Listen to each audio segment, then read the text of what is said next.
Good morning, everyone. Today I'm sitting with my good friend Kon in the assembly of Athenians. Yes, here we are. This is the new assembly. It's moved to a suburb called Oakley in Melbourne, which has got a large Greek heritage. And I guess what the Athenians have been known for is the art of rhetoric and being able to discuss and implement change. And what you'll find is a bunch of cafes in the centre of Oakley, where we're sitting, where people are sort of discussing their life and their goings on. And so we're doing the same thing around systems thinking.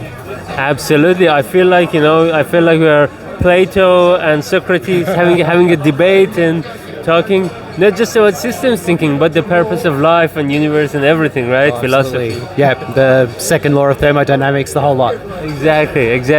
And I think that's a good start, because today we are actually going to talk a little bit about philosophy, and we're going to get a little bit philosophical, because as you know, this is a series about revolutionizing service organizations, and this episode 6 exactly. This is when we talk about silos, and silos in service organizations particularly. But I want to take you to a little bit of a journey in time before we start talking about silos. So let's do a bit of time travel. Go back to maybe 17th century, before the Industrial Revolution. Back then, manufacturing, when they were building new things, was a craft, was an artistic activity. You would have, if someone was building a table or a chair or something, would be a master carpenter. They needed to go through years and years of training to get the skills to be able to do something, a craftsman job. But as time went by with Industrial Revolution, things changed, and we had division of labor coming in. For example, after the Industrial Revolution, if you were working in a pin manufacturing, you would definitely need division of labor. If one person wants to manufacture pin from beginning to an end, they'll have to go and get the iron ore and then refine it and then melt it and then smelt it and cut it. So it would take them maybe one whole week to just produce a single pin. But if you have division of labor, where different people are responsible in different parts, and you make that efficient, over time it becomes more and more efficient. So it means that in one day, the whole factory, the whole manufacturing plant can produce thousands, if not millions of pins, right? Yes.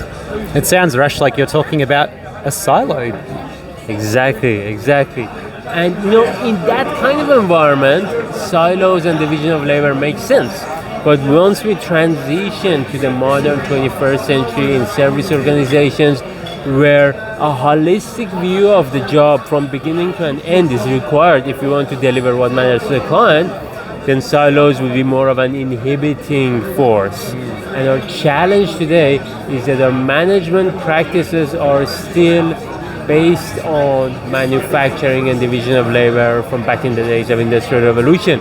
But the services that we provide have moved beyond that, and we need a different type of management. What do you think, Kon? Yes, absolutely. I love all this. The whole fact that we've organised how we grow up our children and the way that we do schooling is around the way that manufacturing works and the different divisions, different grades moving up through, and we bake that mindset in. So a lot of time when we start introducing these concepts about revolutionary service organizations to new people, they're like, but I like the old way. I don't know any better, but there's nothing wrong with the old way. And I think but that's good, because it's a system, and to be respectful to it, it is a system that has been optimized to have specializations and get those specializations in order for maximum efficiency.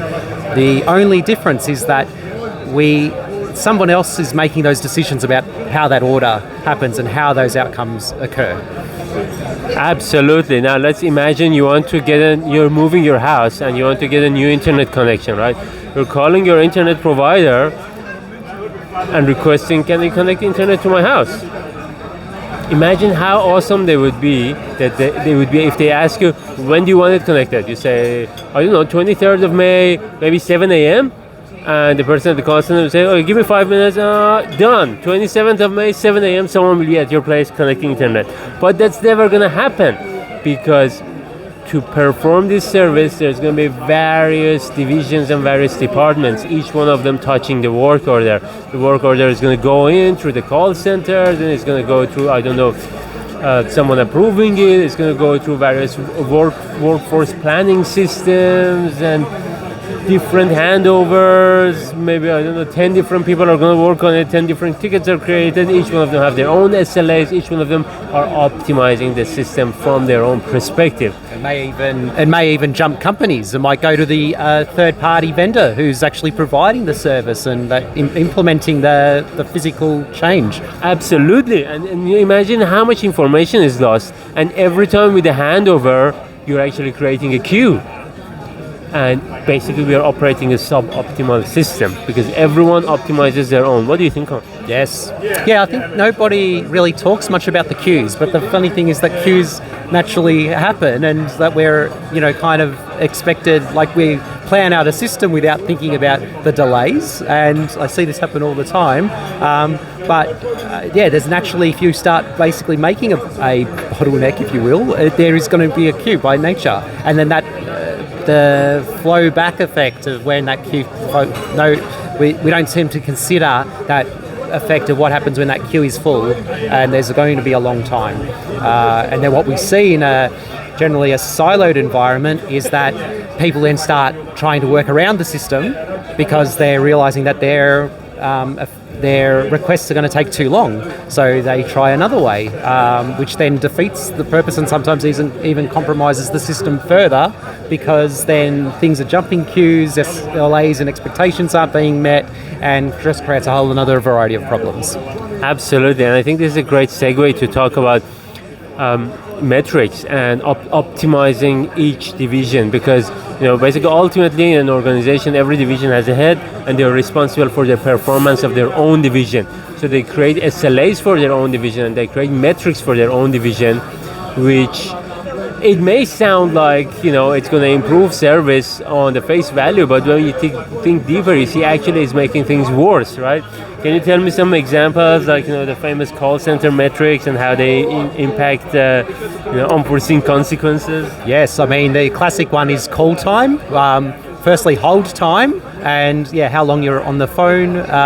So how long you've been waiting to speak to somebody first. Then once you get through to someone, how long the actual call is for, and how long you're putting that person on hold. And generally that means that I can game that system by simply hanging up on everybody as soon as I pick up the phone call. If I get something that's too hard, I can hang up the phone call. I'm not incentivized to go and actually, if there is a more challenging problem, go and research and find out, because I'll be penalized by keeping the person on hold for a longer time. And even after call work as well is generally a metric, and again that's basically like I will do the minimum amount of work, and if the person, there's no metric about how often that person has to keep calling to get a resolution.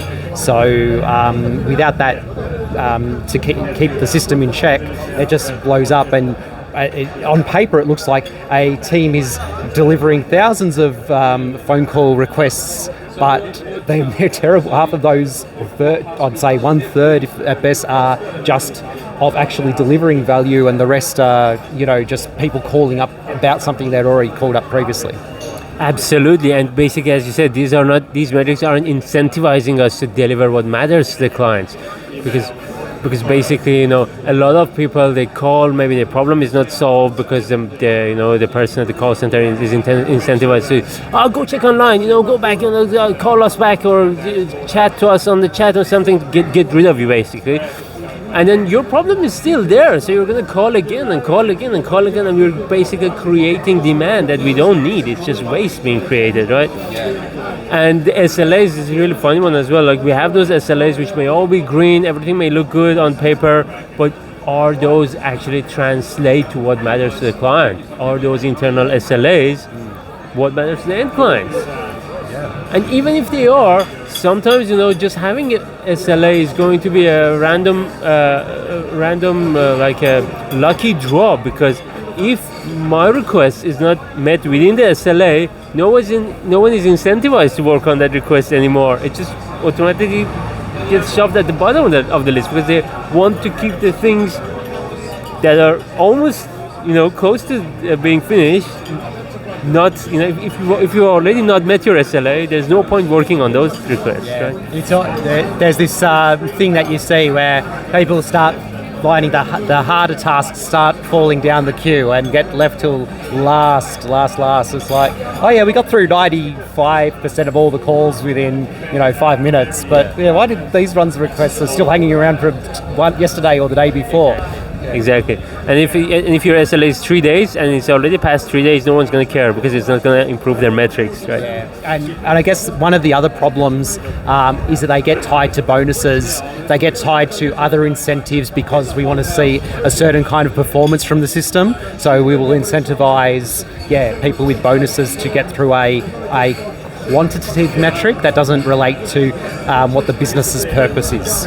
And because of that, there's no alignment, and so people are focused on their jobs as opposed to focused on outcomes. Absolutely. Now we'll give you some good examples of metrics, but first, Kon, tell me about what do you think, how can we change this mindset? How can we remove that siloed mentality so we optimize the whole instead of the division?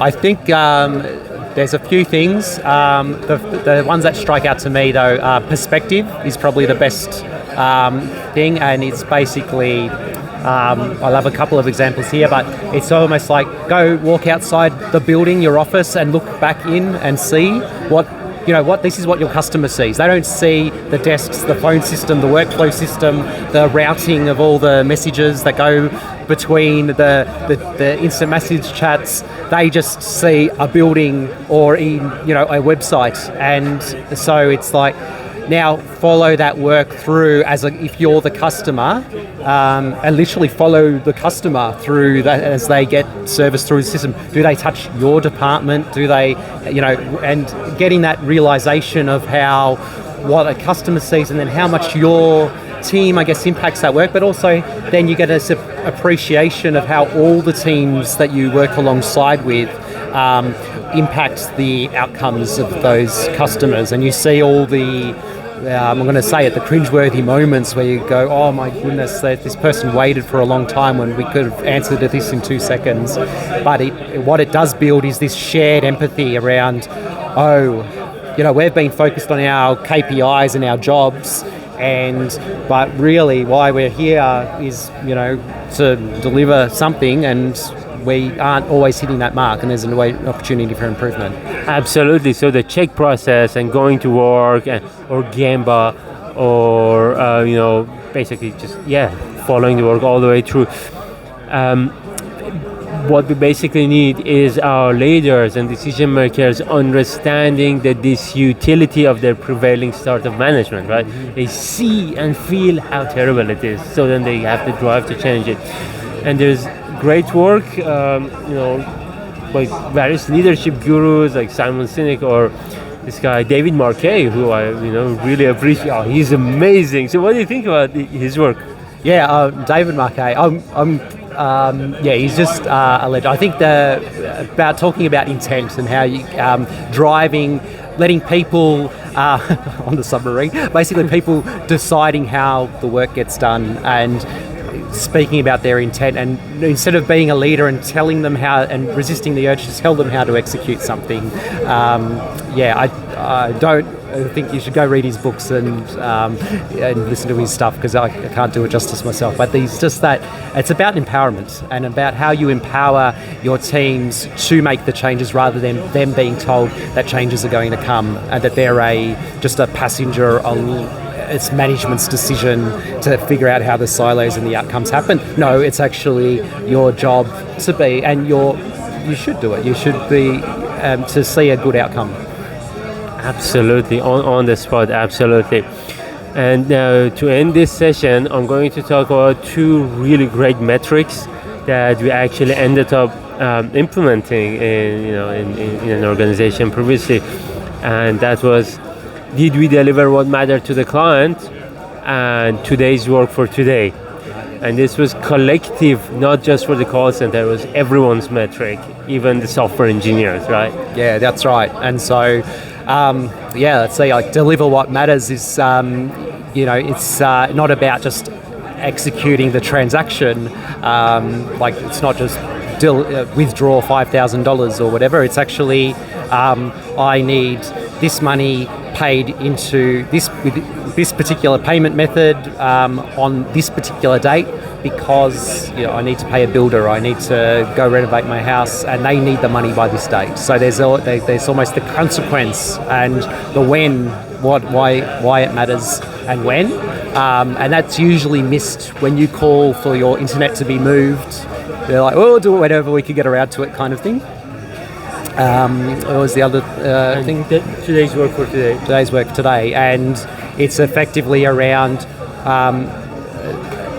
picking up the phone, being able to handle a request and a demand and delivering that on the same day, and that you're removing all the impediments that gets in the way of that. Because naturally, you can't get everything done. Ideally, if you'd like to pick up the phone and serve that person then and there, and by the time the phone's hung up, that issue is resolved. Yeah.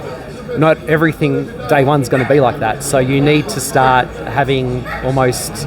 at least finish it within the day. Yeah, finishing it within the day. But with that aim, that's almost like the thing about, it's the indicator of what you need to work on. So finding what can't get delivered today and then working to remove those impediments.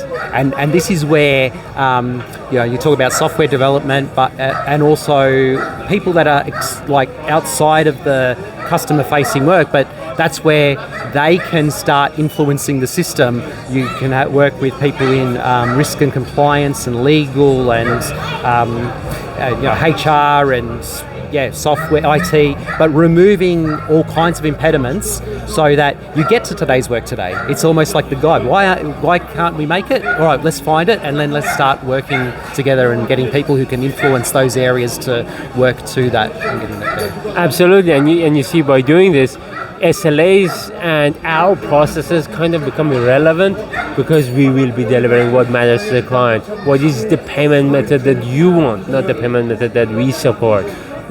When do you need the money, not when you will get the money within 3 to 5 business days or whatever, right? So we're delivering actually what matters to the client. Well, thank you so much. I hope you enjoyed this video, and we'll talk to you soon. Bye. Thanks, everyone.